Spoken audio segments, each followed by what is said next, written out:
The burning shrubs and trees in this open area in the village extend to approximately 20.703 acres. Since 2009, the village council under Chair Lady Yolanda Molina has been applying for the parcel of land for the expansion of the village.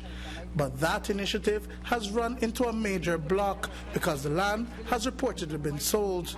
2007, I went to the land department when I found out about this land. It was owned by Mr. George Davis, and I kept going to lands, and well, I don't know if you know that the media has been out here already before, right? So I learned that it was mortgaged. So when I learned that it was mortgaged, I went to the bank. When I went to the bank, they told me they can't give me any information. I need to find George Davis. So when I found out George Davis was deceased, and so I told the lady, we want to apply for village expansion. We could purchase it at this time. We have the money, but I didn't get information. So I went to land, and they had me back and forth.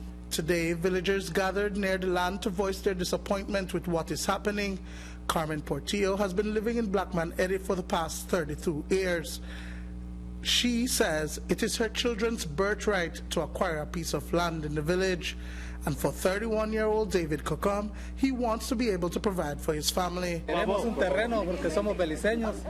want a piece of land because we are Belizeans and we need piece of land for us to live. We don't have an adequate piece of land to live in the community. We want the government to help us in getting a piece of land where we can build a home for our children. We live on a small piece of land.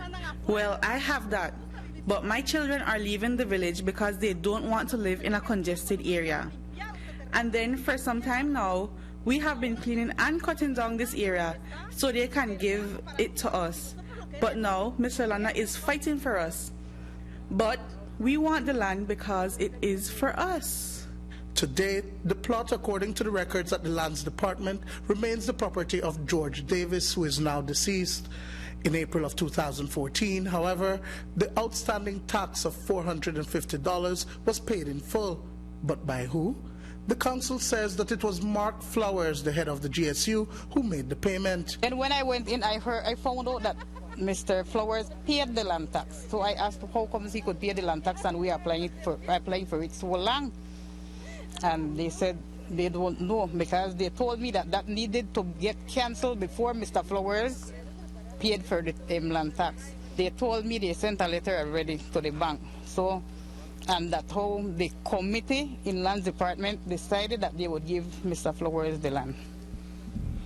So that is the reason why I'm here, because I was up and down at Lands Department and they never did told me that this land was owned by, as I show you the documents, George Davis is still at this time. Several calls were made to GSU Commander Superintendent Mark Flowers today for comment at information that he had the title for the land, but there was no response.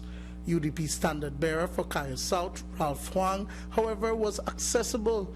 He says that Flowers informed him that he indeed is in possession of a freehold title to the property. This, according to Huang, is despite a recommendation he made to the Lands Department that the 20-plus acres be given to the council for village expansion.